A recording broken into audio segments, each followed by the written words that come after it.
사랑하는 성도 여러분, 새로운 한 주가 시작되었습니다. 잠언 말씀으로 우리들의 삶도 가정도 지혜롭게 되기를 주의 이름으로 축원합니다. 3장 27절에서부터 함께 보겠습니다. 내 손이 선을 베풀 힘이 있거든 마땅히 받을 자에게 베풀기를 아끼지 말며. 선을 베풀 힘, 이러한 기준이 좀 모호하지요. 과연 누가 선을 베풀 힘이 있느냐 말이죠.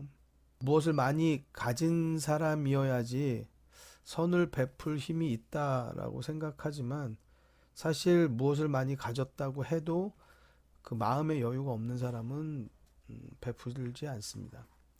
그러나 많지 않음에도 불구하고 본인이 마음 가운데 베풀 마음을 가진 사람은 작은 것이라도 베풀고 섬길 줄 아는 것을 보게 됩니다. 선을 베풀 힘이라는 것이 어떤 퍼센테이지도 아니고 기준이 모호하기 때문에 이것은 사실 각자 자신이 알 수 있습니다. 그러니까 이 성경 구절에 우리가 순종할 마음이 있다면, 내가 이 정도는 베풀 수 있다, 그런 마음을 가지고 우리의 삶 가운데 행함으로 믿음을 보일 수 있으면 되는 것입니다. 요즘에는 뭐 껌 한 통도 1,000원이 넘습니다. 그래서 사실 1,000원으로 누구를 돕는다라는 것이 큰 도움이 되지 않을 것 같아요. 그렇죠. 그렇지만 우리가 1,000원 한 장 어떻게 보면은 뒷주머니에 넣어놓고 내가 이것은 오늘 누군가를 위해서 쓰려는 마음을 가진다라고 한다면, 그 1,000원 때문에 여러분들, 우리의 마음은 굉장히 풍요롭게 되고 우리들의 오늘 하루를 굉장히 여유 있게 만들고 기분 좋게 만들 것이에요. 우리가 누구에게 무엇을 베푼다라는 것이 손해 보는 것으로 해석하면은 우린 베풀 수 없습니다.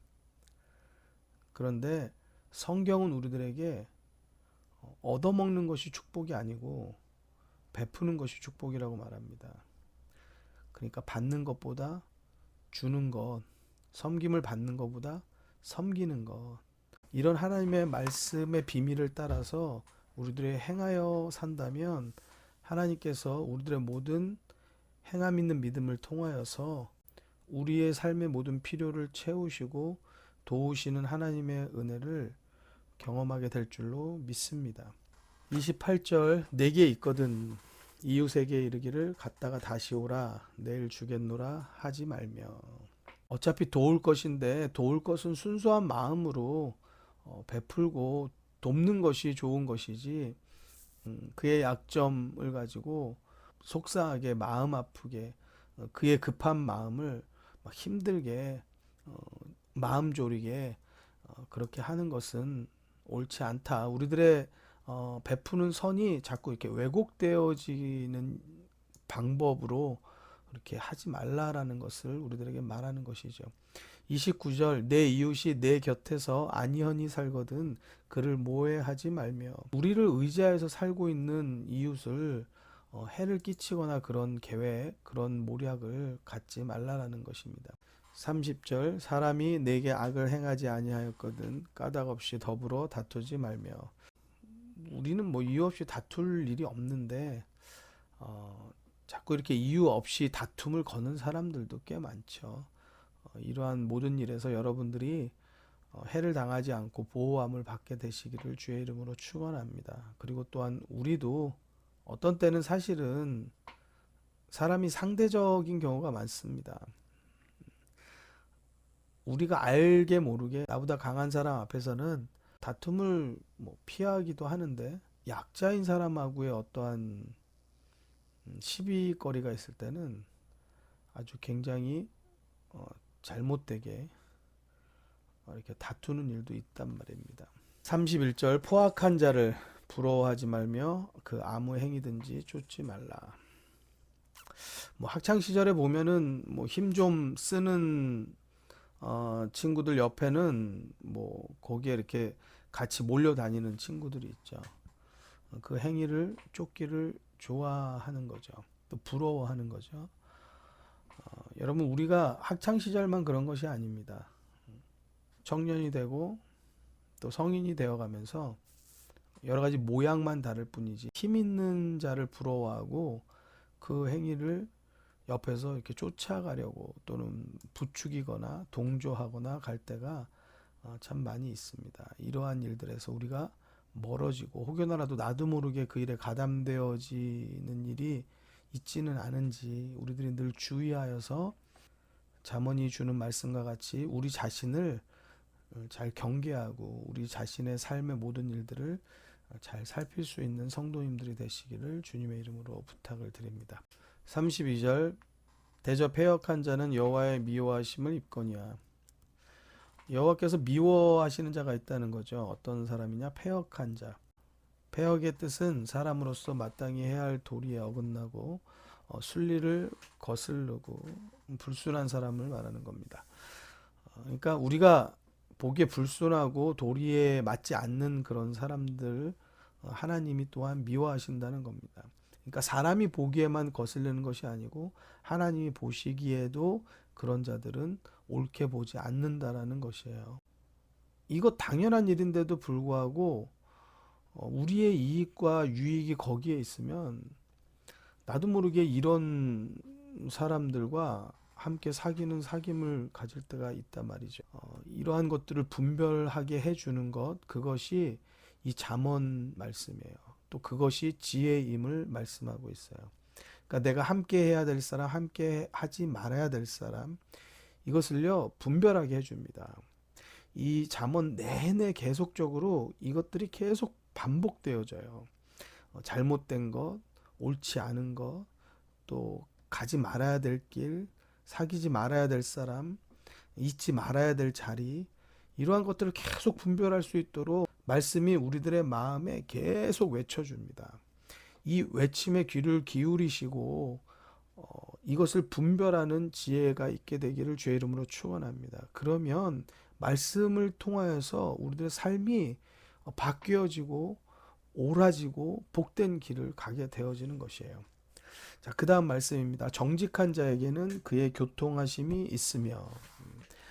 정직한 자와 하나님은 사귀신다, 함께 하신다 말씀하시는 거죠. 33절 악인의 집에는 여호와의 저주가 있거니와 의인의 집에는 복이 있느니라. 이거 뭐 당연하고 당연해야 되는 말이죠. 그런데 이 당연한 말이 굳이 이렇게 써 있는 이유는 악인의 집에 잘 되는 일이 있거든요. 또 의인의 집은 오히려 안 되고 막히는 일이 있거든요. 그러니까 그러면서 우리는 갈등을 갖습니다. 딜레마가 있는 거죠. 이상하다. 저기는 속이는데 잘 되고, 이상하다. 여기는 안 속이고 정직한데 안 돼. 저기는 잘못되게 하는데 또는 포악하게 패역하게 하는데 오히려 대우를 받고 힘이 있고, 여기는 굉장히 순하게 하고 겸손하게 하고 싸움도 오히려 피하고 늘 당하기만 하고, 근데 여기는 잘 되지가 않아. 이러면 우리는 과연 어느 길을 따를 것이냐라는 것이 우리들이 깊이 고민하지 않아도 우리들의 발걸음이 자꾸 나도 모르게 이 잘못된 길로 이렇게 치우쳐 갈 때가 있다는 거예요. 근데 우리가 꼭 기억하셔야 돼요. 악인의 집엔 여호와의 저주가 있어요. 아무리 잘 돼도 무슨 소용이 있냐고요. 여호와의 저주가 있는데. 거기는 어떠한 좋은 것이 있든지 간에 여호와의 저주가 있으면 거기는 갈 이유가 없는 것이에요. 의인의 집에는 복이 있다고 했어요. 우리가 보기에 조금 잘 안 되는 것 같고, 우리가 보기에 조금 모자른 것 같고, 우리가 보기에 조금 뭔가 막힌 것 같지만 그런 거 상관없어요. 하나님의 복이 거기에 임하시는 거예요. 그러면 우리는 그곳이 내가 가야 할 길이고 그곳이 내가 거할 자리란 말이에요. 사랑하는 성도 여러분, 정말 이거 기본적인 말씀이잖아요. 악인의 집에 여호와의 저주가 있고 의인의 집에 복이 있다. 그런데도 불구하고 우리들이 자꾸 어느 때는 치우치는 잘못됨이 있다라는 사실을 꼭 기억하셔서 여러분 이거 마음에 꼭 새기셔야 됩니다. 악인의 집엔 여호와의 저주가 있어요. 거기 가서는 안 되는 거예요. 34절입니다. 진실로 그는 거만한 자를 비웃으시며 겸손한 자에게는 은혜를 베푸시나니. 겸손하게 산다는 것은 참 힘없어 보여요. 그리고 힘이 없는 자는 누군가 옆에서 도울 자가 없는 것 같거든요. 그런데 중요한 것은 하나님의 은혜가 그에게 있다는 사실입니다. 여러분, 겸손한 삶을 살게 되기를 주의 이름으로 축원합니다. 그것이 은혜 속에 사는 삶입니다. 35절 지혜로운 자는 영광을 기업으로 받거니와 미련한 자의 현달함은 욕이 되느니라. 현달함, 이것은 벼슬, 명성, 덕망이 높아서 이름이 세상에 드러나는 것을 말하는데요. 미련한 자가 아무리 이런 것을 가져봐야 그것은 결국 욕으로 돌아올 뿐이다 라고 말하는 것이에요. 그러나 지혜로운 사람은 그의 삶 가운데 빛이 나고 하나님의 은혜가 그 삶 가운데 있게 된다라는 말씀을 하고 있습니다. 잠언 3장이 이렇게 마무리가 됩니다.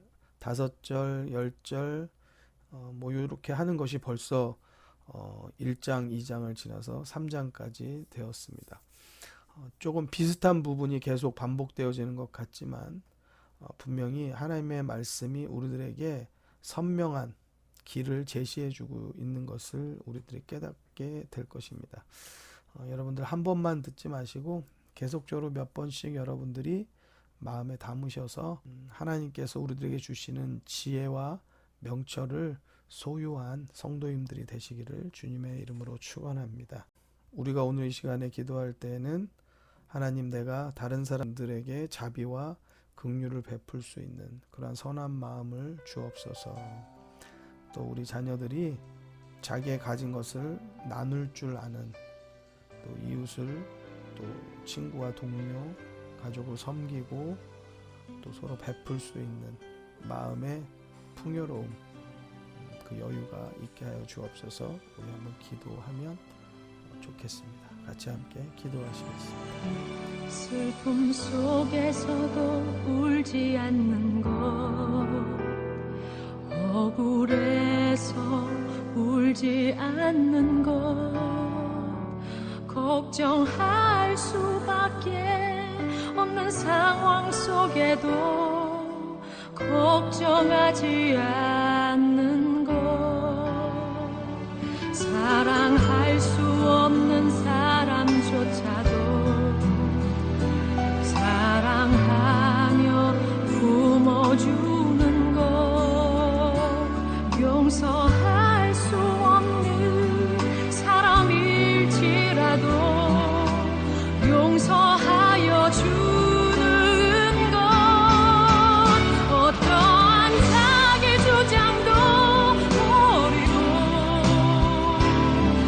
오직 모든 것을 주님 뜻에 맡기며 내가 강한 것이 아니라 주가 강함을 보여주니 진정한 겸손.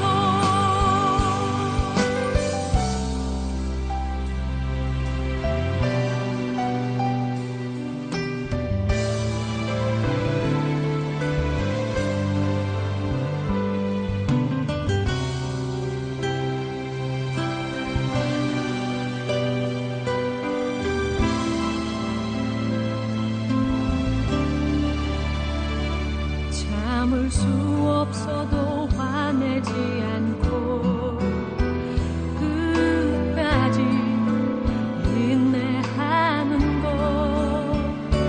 감사할 수 없는 그런 조건에서도 감사하며 사는 것, 칭찬이나 비난 가운데서도 침묵하며 살아가는 것, 말씀 수